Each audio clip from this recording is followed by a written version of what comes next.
Hello, everybody. As usual, it's Wednesday, 9 p.m. here in Ireland, in the UK, and 10 p.m. in France. So, we are here with you one more week, and today's topic is the identity of spirits, charlatanism. And we will talk a little bit about this, let's say, controversial topic we have in the spiritism. So, first of all, let's start with the ladies. Good evening, Silvia. How are you, my dear? Good evening. I'm very well, thank goodness. And I hope everyone is well and everyone that is with us as well today. Hope that a lot of peace and light be together with us. And a special subject today, actually, is not often discussed, but is an important thing to learn and to see. So looking forward to this. And, welcome everyone who is sharing this moment with us. Boa tarde a todos, ou boa noite, onde quer que vocês estejam. Prazer estar com vocês uma vez mais. E um tema importante que nós vamos discutir hoje, normalmente não é muito falado, mas é importante para a gente saber. Então, que a paz de Deus seja sobre todos nós. Muito obrigada. Thank you. Bonsoir, Charles.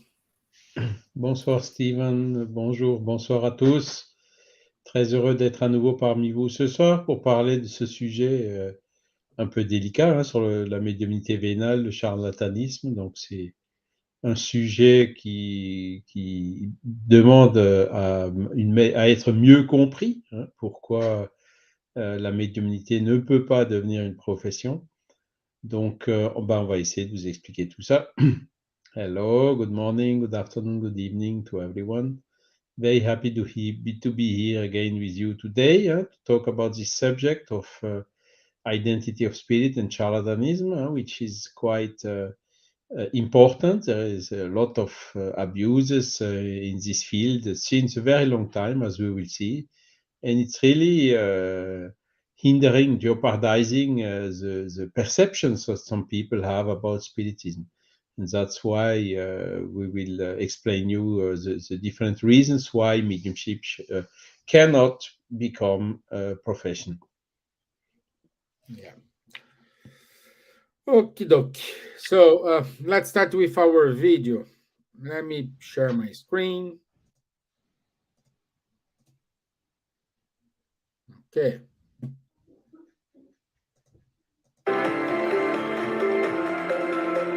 How are the psychics, or the mediums as we call on spiritism, are they all trustable people? Can I trust them? What they tell, does it really come from spirits? And if so, does it come from good spirits, spirits well-intended? First, not all spirits are well-intended. Not all spirits are wise people. They are just like you and I, without a body.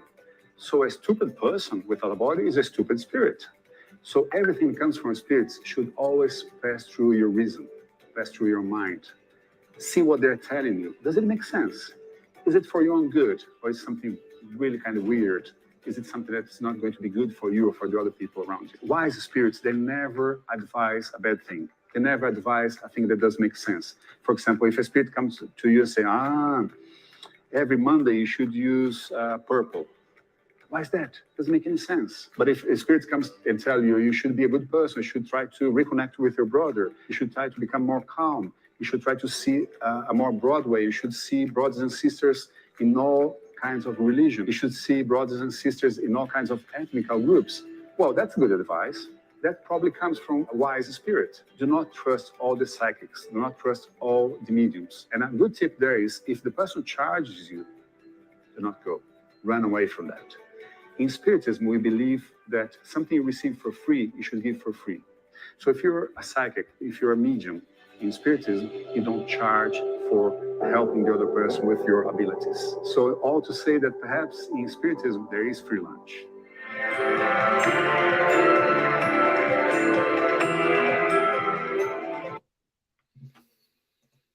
Okay, so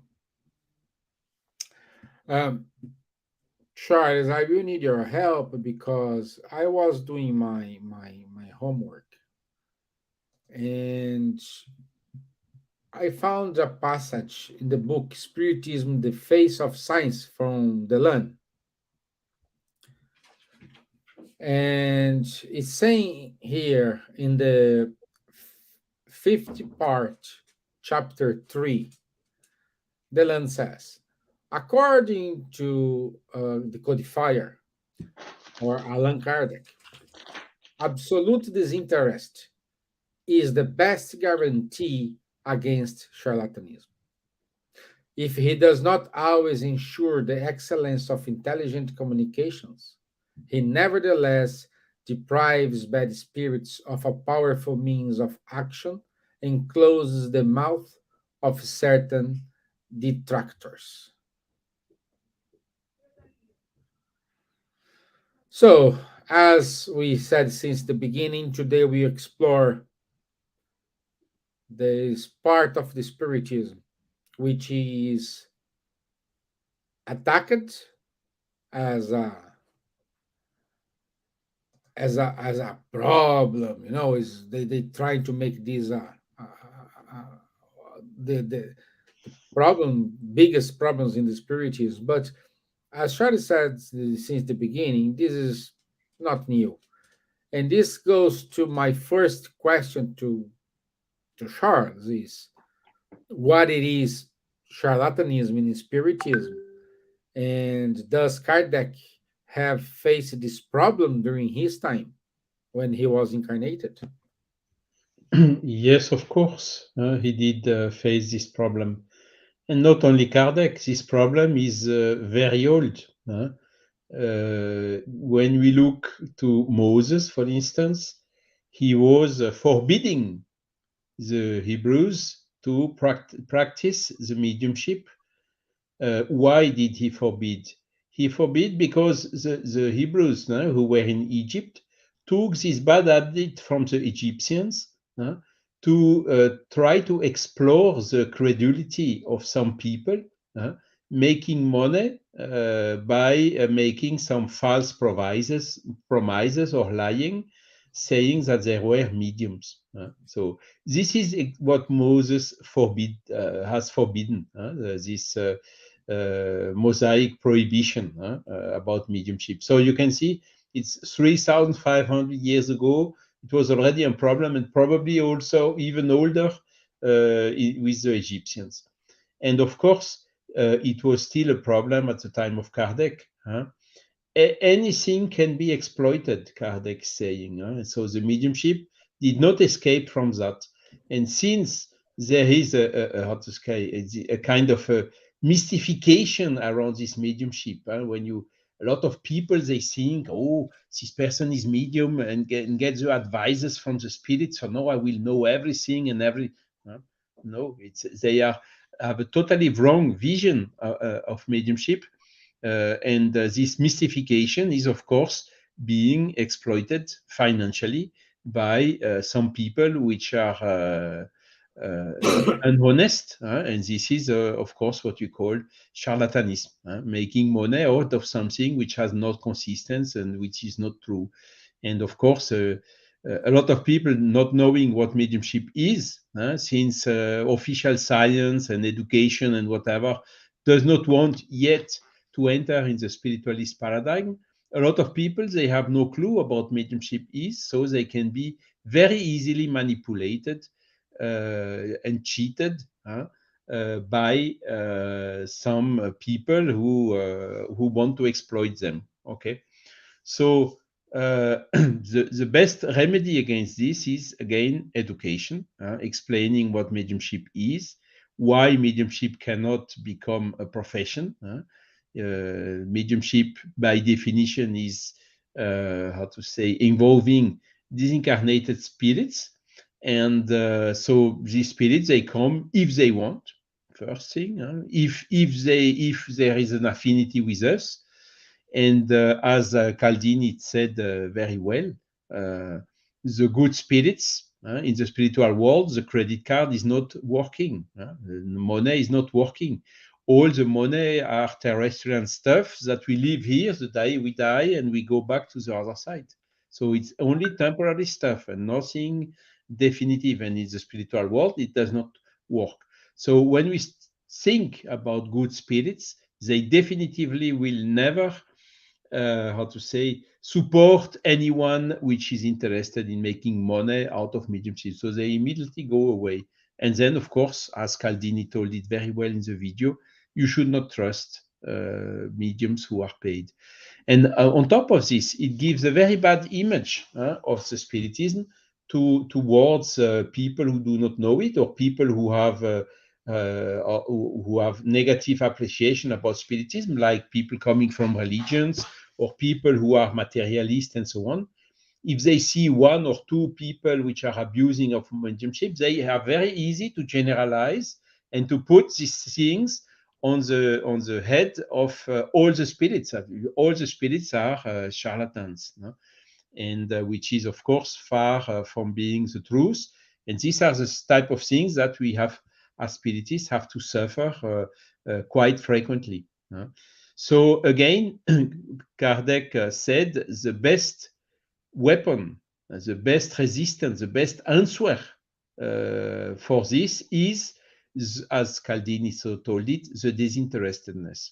Disinterestedness, personal disinterestedness, so not trying to put us in evidence or whatever, stay humble and discreet even.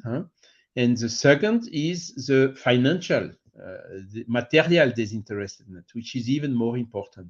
And this is why, due to this problem of charlatanism since Kardec and until today, a lot of spiritist groups like ours, or even the Federation in France or whatever, we write in the bylaws, clearly written, that we reject any time, we will not accept any type of remuneration of mediumship.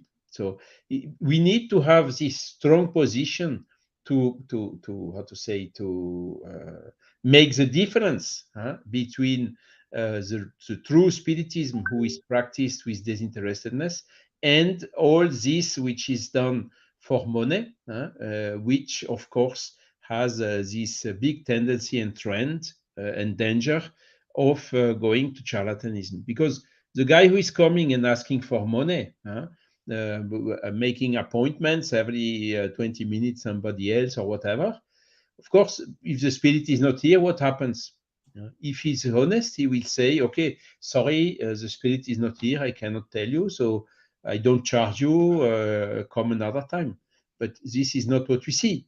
Generally, they guarantee that the spirit is coming, which is already the first sign that they are not honest, because no one can guarantee that the spirit will come at a given point in time. The spirits are coming only if and when they want, and not when we want. Okay, and starting from this, of course, all the people who are giving guarantees and really are not trustable, because we know as spiritists that it is not possible and it does not work like that.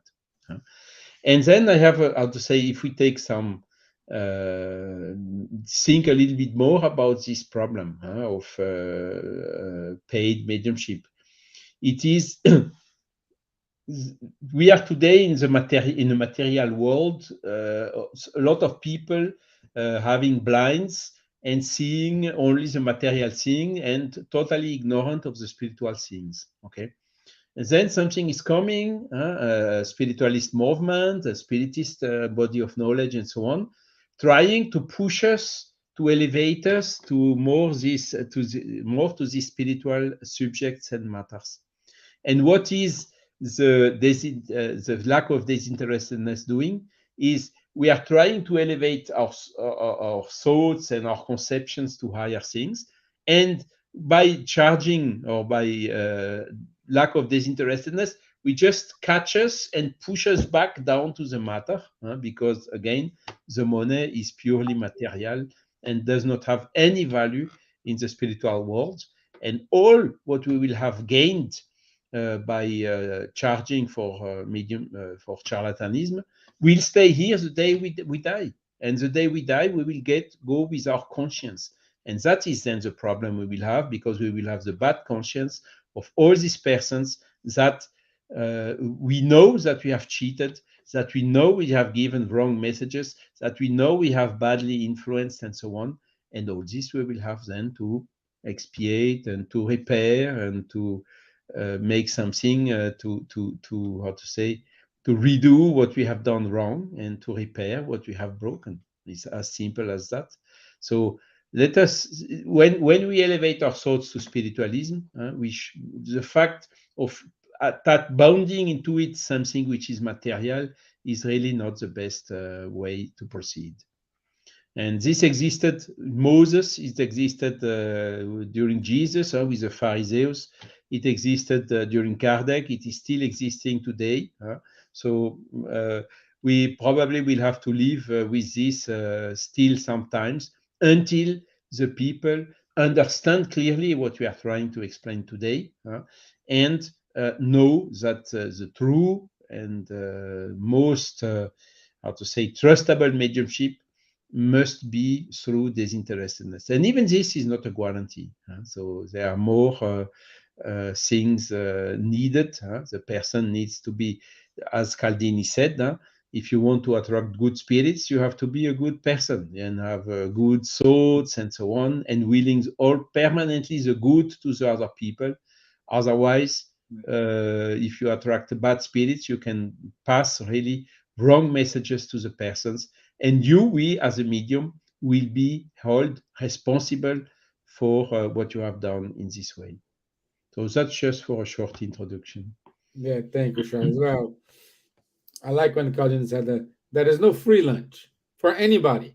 Yeah. No, because the medium needed to exercise their moral qualities, their moral abilities in order to attract good spirits. The spirits need to do their part as well. So everybody works. This is good. Okay, Ms. Gibbons.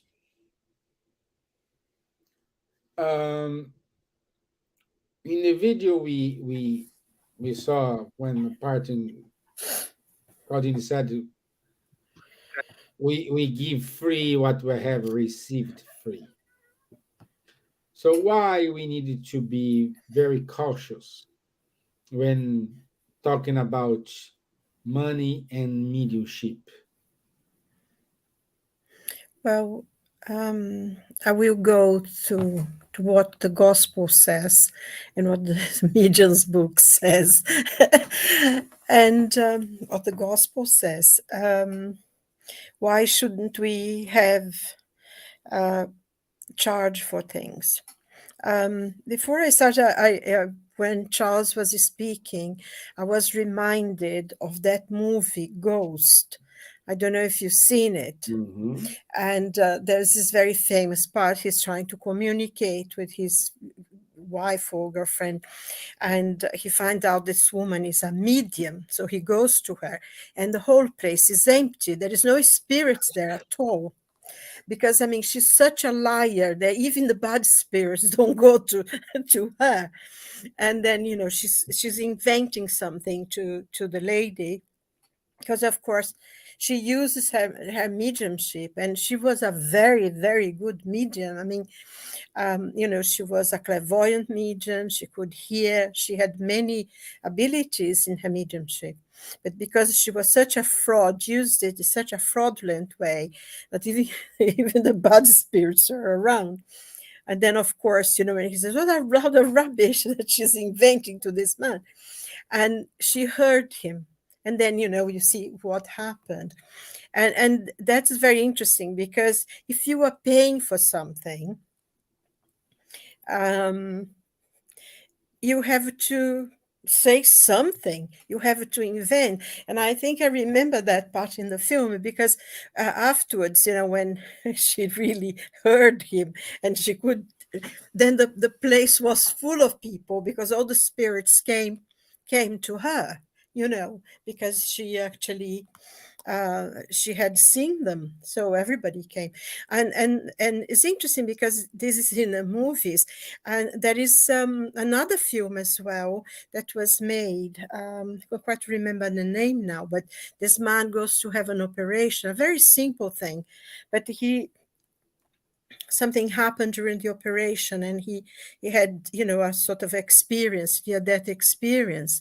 So when he comes out, you know, he's okay, he leaves hospital, he's waiting for the car or something, and there is a nurse outside, you know, sitting there with smoking or something, and he says to her, "Oh, that's not very nice day, is it?" And then she comes and says, "Can you see me? Can you see?" I don't know if you've seen this movie. It's I'll try to find and I'll put the name afterwards. But it's very, very interesting, this, because it's very typical for what we're saying. And then she said, "Can you see me?" Because when he had this near-death experience, he started to see spirits.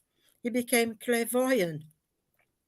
And then, of course, you know, and that he was a person, very bad mood all the time. He could never see anybody's point of view. He was a quite selfish kind of person. And it was interesting that throughout the story, then all the spirits, they started following him because so he can see me. He can. So all the spirits are around, come start following him.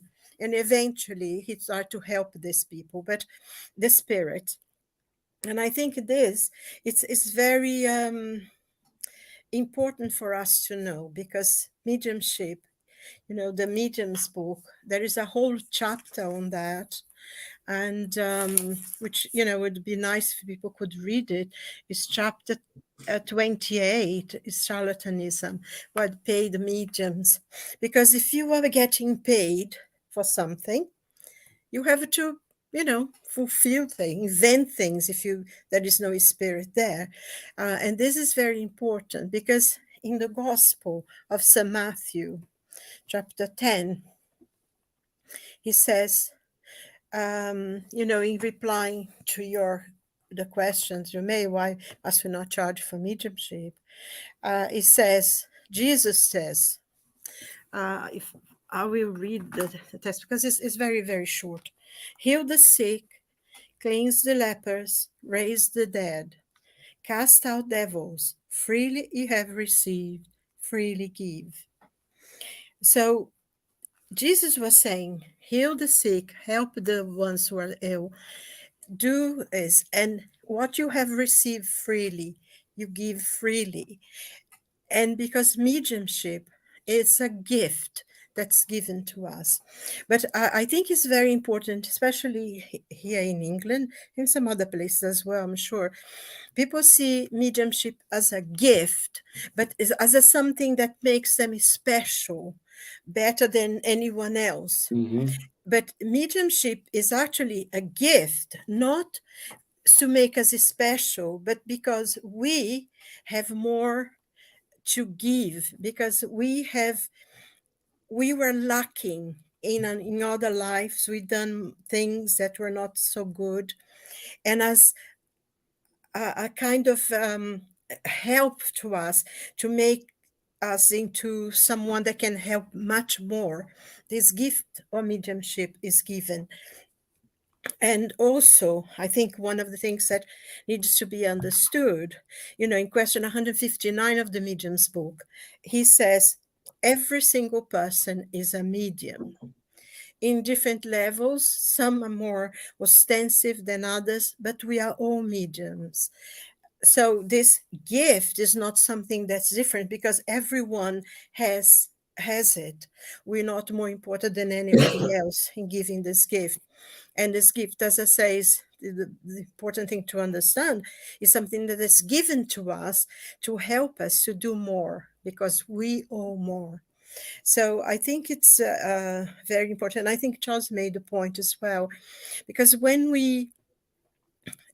one of the things is that not only that we are just a medium, we are the go-between the spiritual world and the material world. So if we want to, like Charles pointed out, the spirits, they come if they want to. If they don't want to come and give a message, they don't. They are not at our beck and call. especially if there are spirits of a certain level, that they're busy, they work really hard in the spiritual world, and they cannot come anytime they want. And even spirits that maybe are not so, but they, mostly they come for whatever reason, to be joking, make confusion.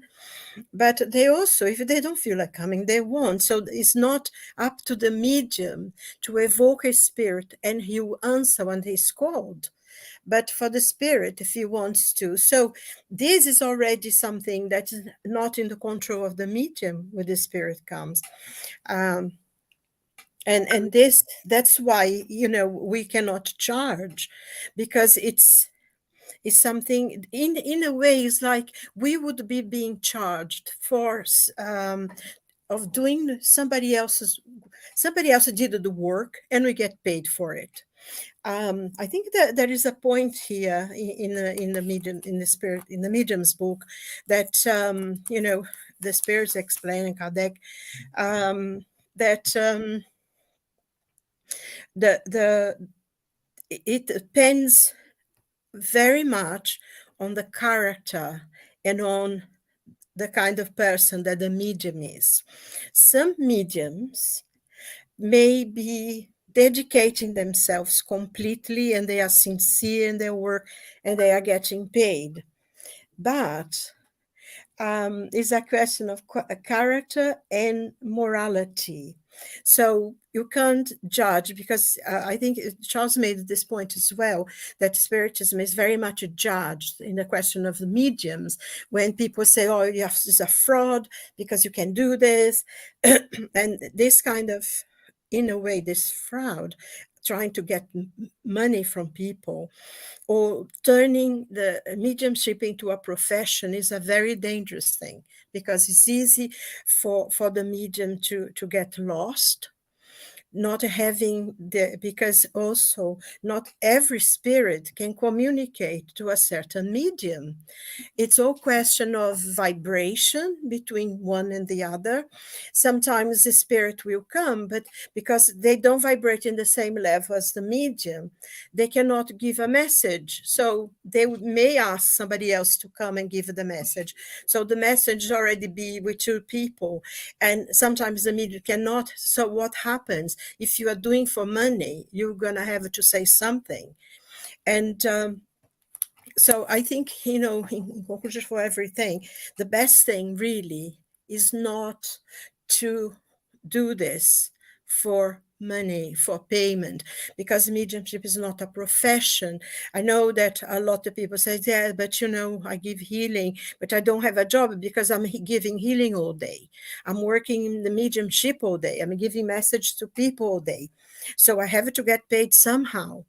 And I think with the best of intentions, always, whenever you make a spiritual thing into a commercial things, into something that you earn money, there is always a danger there of the person being consumed by the money. But also, it's not only financial, but a lot of people may use this as well to become well-known, to become famous, to become a celebrity. And I don't know how it is in other places, but here in England, we have things that come from America that, celebrity mediums, you have Oh my God. Hollywood United as mediums, well. Long Island or whatever. And, they can be good mediums, and sometimes they're fantastic mediums, but there's always the danger there. And I think, sort of going as well what Jesus said, I think when he expelled the vendors from the temple, because he says, you have made my father's house into commerce, and my father's house a house of prayer. He was very vehement, and he was very strong in what he said, because it's so easy they had made all the money changes and everything, was because the money that was used outside, which was Roman money, would not be accepted in the temple. So they had to change the money, the Roman money, to the temple money, So this, created a lot of profit for a lot of people.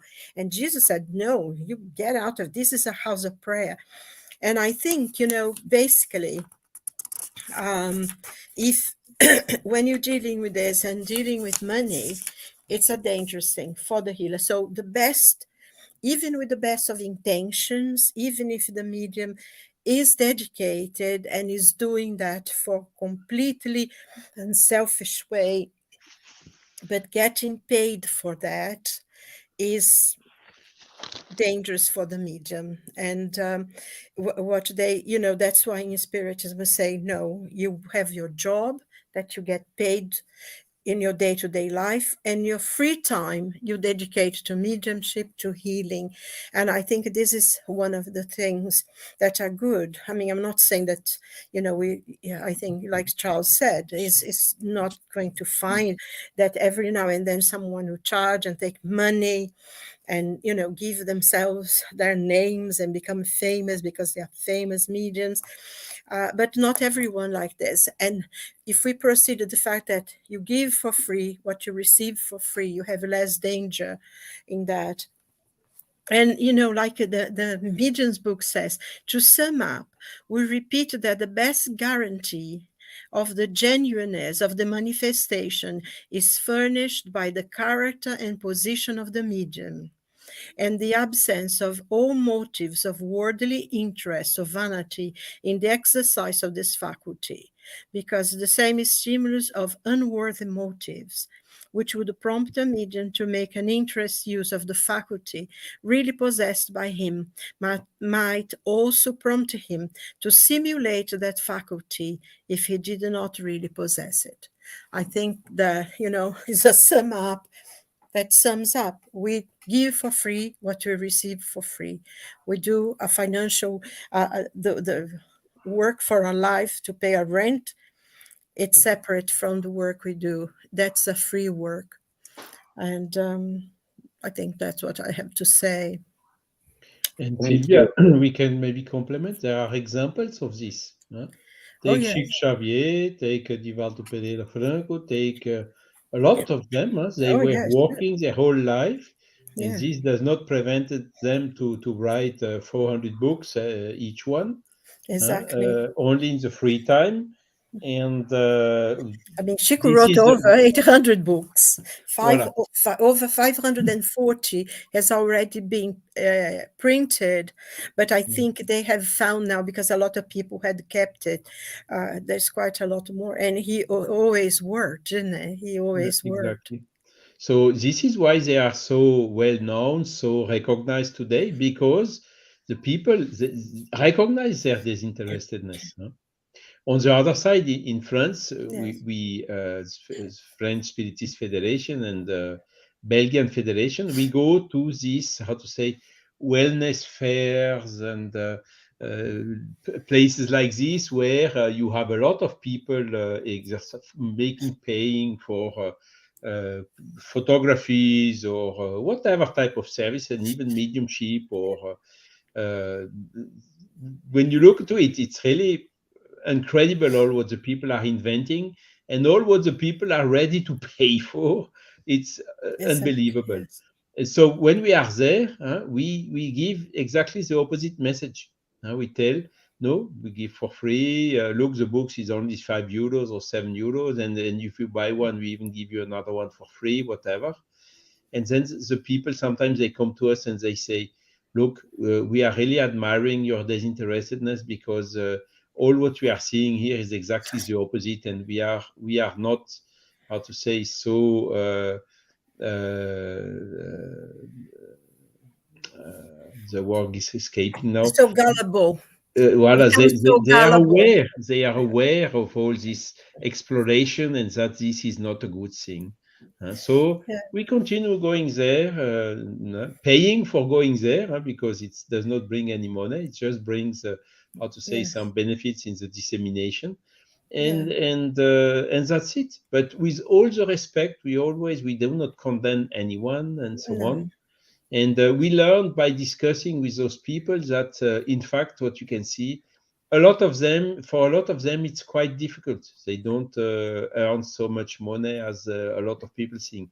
Some few ones are earning a lot, but the majority of them are quite a tough time. So Yes. we try to explain them, but the problem is when the people entered in this type of activity, it's very difficult to come out and to find another activity as per your education, for instance, your diplomas, and stop by doing a paid mediumship. So it's you manage maybe 1 out of 10, but not more. For the other ones, they will unfortunately continue in that way. Yeah, because I think that's one of the things that the mediums book says, do we study, learn? Because once you learn how the process of mediumship happens, how it is much easier for the person not to be taken in by anyone.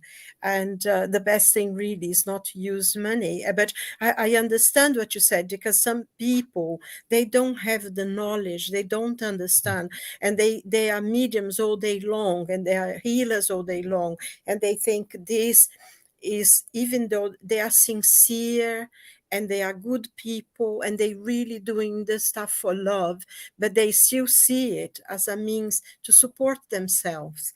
It's very difficult sometimes, I mean, especially when you have healing seminars and everything, to explain that all of us, we have a different jobs. We get paid from, some people have big, high power jobs, university professors, but other people work as cleaners. They earn their lives cleaning houses, whatever it is, working in restaurants. And that's the time we work. And the time of the mediumship is free, is a time that we give. And I think it's so much better to be able to give, not to earn anything. Because I think, thinking about Chico Xavier, he used to get a lot of money. People would give him jewelry, give him farms and all sorts of things. And he would immediately go and transfer it to the hospitals, to the people who came to get food. He asked a lot of people, start this hospital, start doing this, and the money that people would give to him would go straight away to all the charity work that he did. And I think it's the same thing with Divaldo Franco. And even, like recently here, Florence Anton was here in England, and he has one of the most incredible types of mediumship. He's a painter. And in 10, 15 minutes, 20 minutes, he does the most incredible paintings from very famous painters, and they are beautiful and everything. And all the money goes to the charity organization that he has started, education for children, families, medicine, doctors, and, all sorts of things that they help children that was in the street, or elderly people. So I think this is the best way, really. And they, whether we are cleaning houses, whether we are teaching at universities, or we are great engineers, wherever, at the end of the day, this giving freely is the best recompense we have. Oh, yes, Yeah. yes. And we have a question here from Ricardo. I'm sorry, Stevan. Can you ask Ricardo if he could put what predictions is he talking about? Because he says Xavier prediction. What prediction is that? I think it would be good if he would actually tell us which predictions he's thinking of. Okay. So Ricardo, please. That's another thing. Huh? The people who go to the mediums, when you question them, they come and say, "No, I want you to tell me what I shall do and what I shall not do." So they are What happened to me? somehow delegating their free will to somebody else. And this somebody else, if he enters in this game, he's somehow influencing heavily the free will of the person and being co-responsible for maybe good things if they happen, or also for bad things. So it is really something. Well, And a lot of people, they come also asking for predictions. So the question of Ricardo is very interesting in this way, because a lot of people, they want to know about the future. Will I marry? Will I marry with this one or with that one? Will I separate with my wife or my husband? They want to know a lot of things like this, Yeah. Is there which going are to be a world purely war? exactly. Is the earth going to end? All Yeah, sorts of stuff. exactly. Yeah. And all this, how to say, Kardec was also very clear. What the previsions of the future can happen in some exceptional circumstances, but most of the time they are not true. They do not realize. Even sometimes they come from good mediums like Chico Xavier. mhm.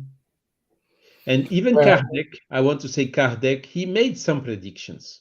He told, for instance, optimistic predictions like 1 or 2 generations more of when the young people are educated spiritists, the whole society will get spiritists, These 2 generations are gone since a long time. Then you see that spiritism, we are only a few percent still, at least here in Yeah. France or in UK. We are a minority. So his prediction is true, but the time frame he gave for the prediction was far too optimistic.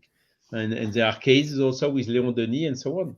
But on another hand, they themselves, they are saying that predictions with given dates are generally false, and they are very exceptionally true. yeah. So he put it here, Silvia.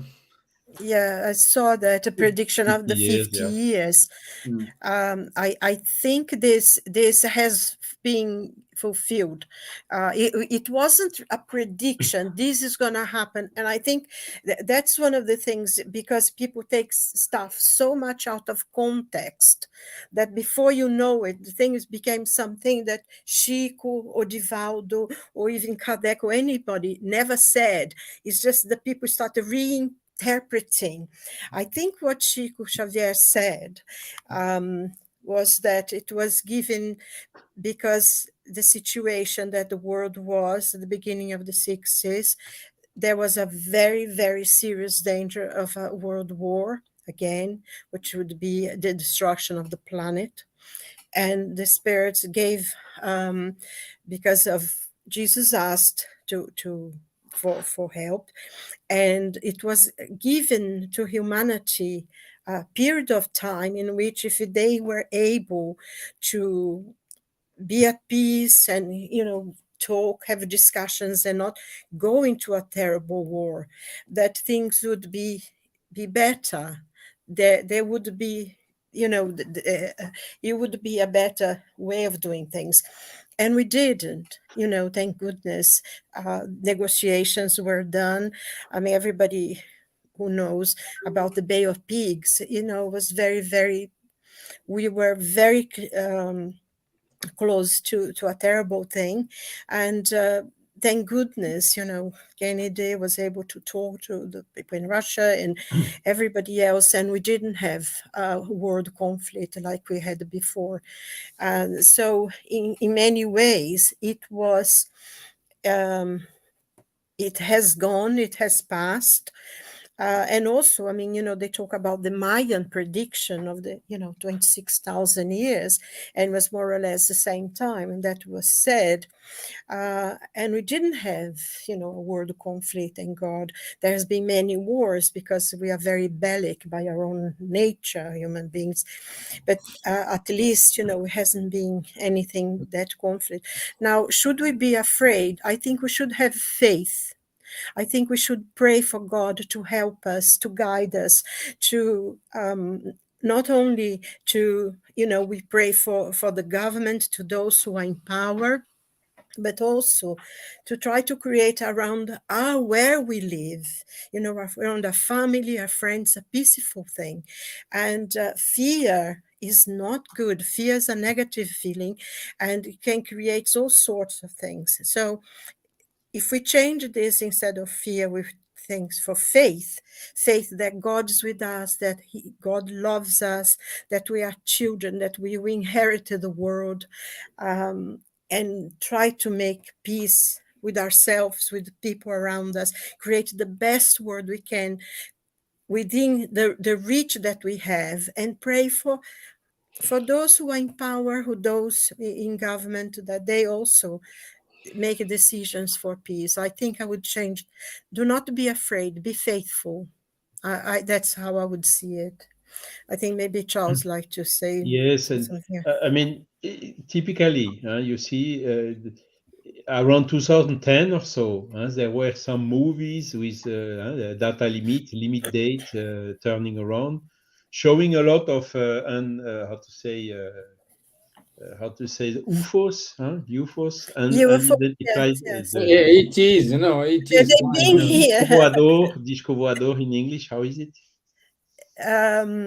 Flying saucers, Voilà, a lot of flying. things like this in the That street is and so on. UFOs everywhere. Yeah. And clearly talking about 2019, this famous 50 years after the man made the first step on the moon. So that date, 50 years after, it was, I don't remember, in July 2019 or so, nothing happened. So Yes. again, prediction was wrong. And Yes, now, but if you take the essence of this prediction, 50 years without any nuclear conflict. Okay, there were no nuclear conflict during these 50 years, but are we today safe against this? Not later than yesterday, you had the Russian president who said, we suspend our participation to the START Nuclear Weapon Limitation Act.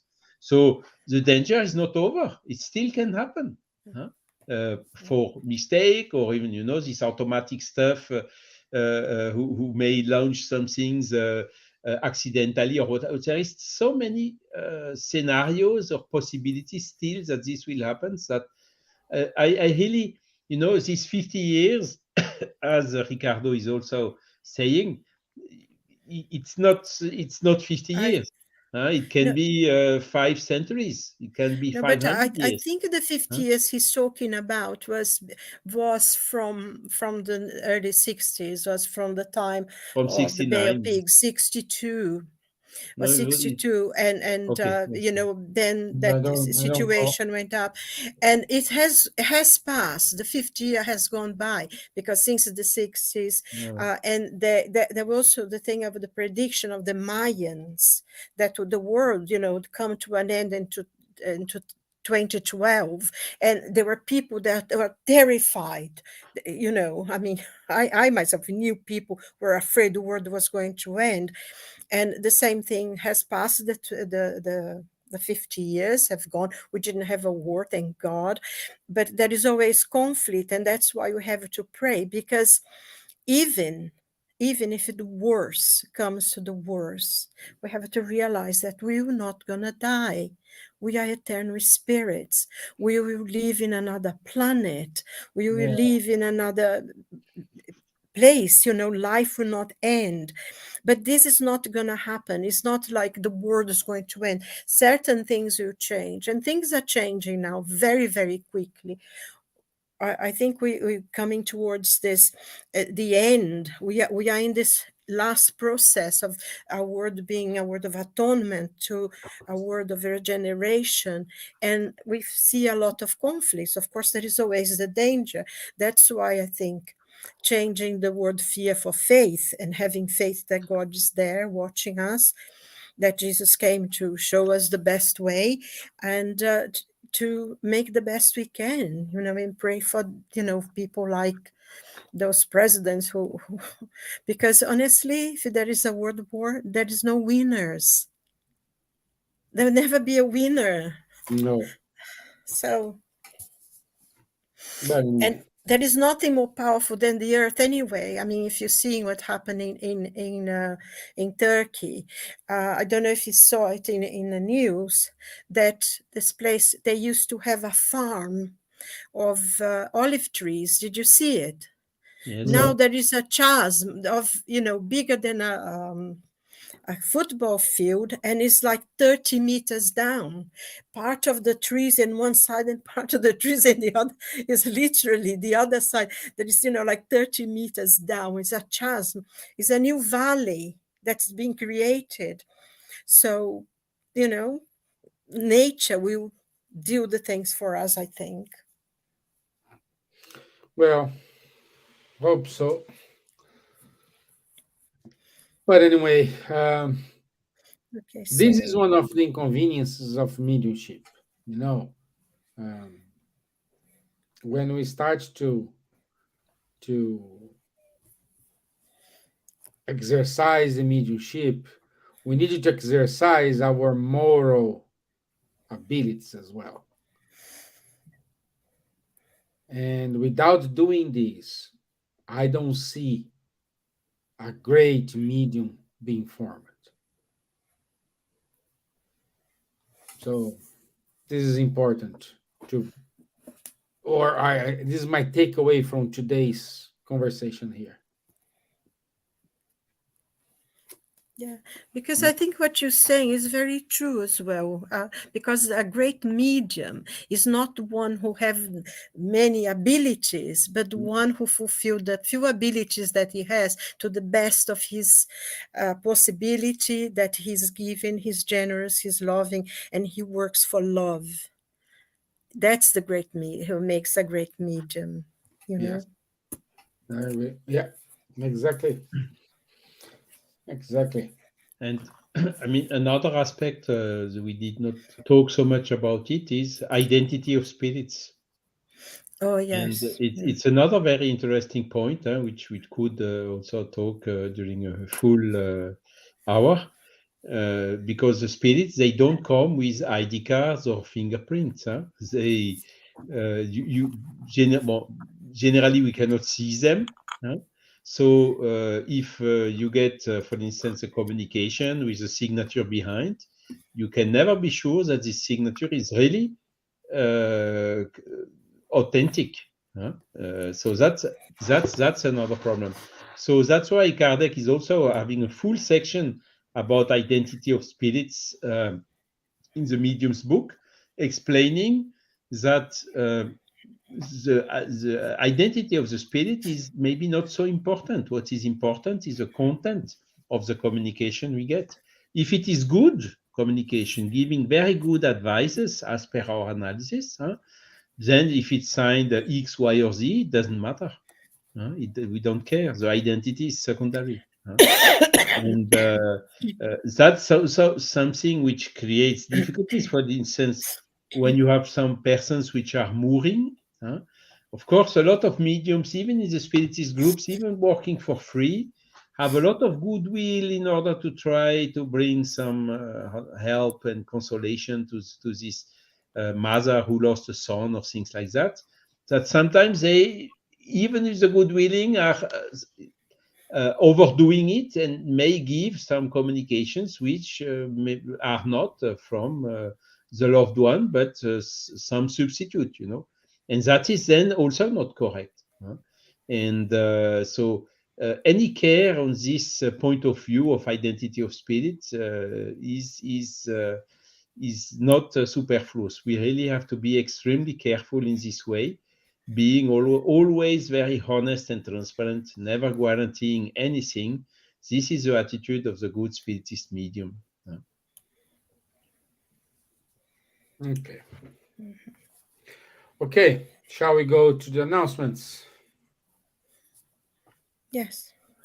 Okay. Thank you, Ricardo, for your questions.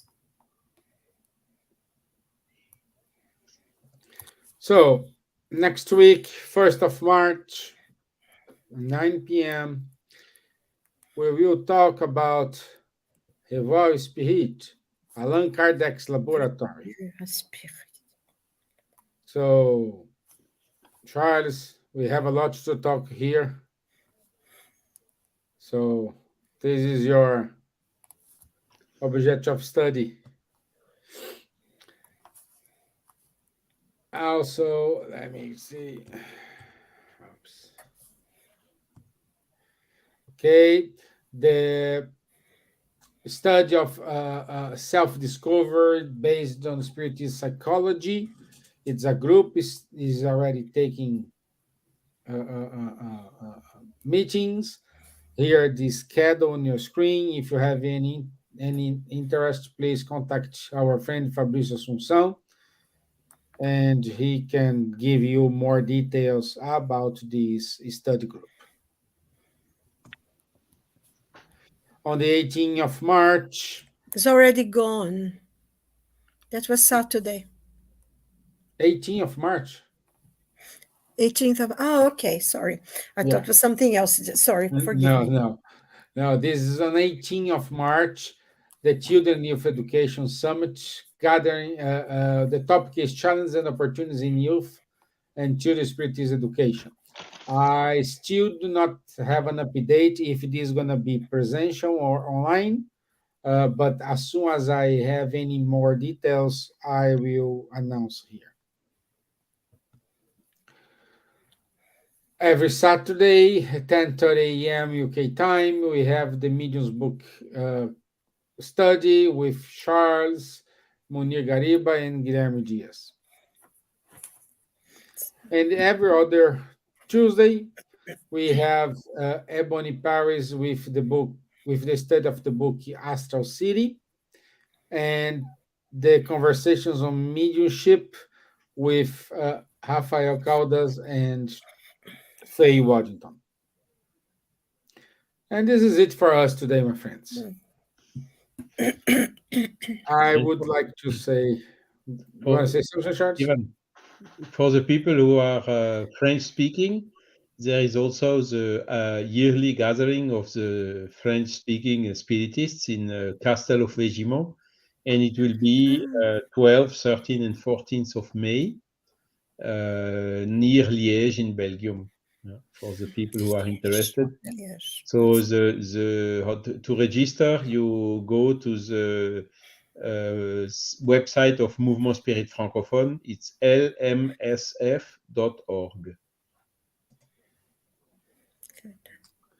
Okie dokie. So, thank you, my friends. Thank you, Ricardo, for your questions. I'll see you next Wednesday, 1st of March. Thank you. All the best. Bye-bye. Bye, everyone. God bless.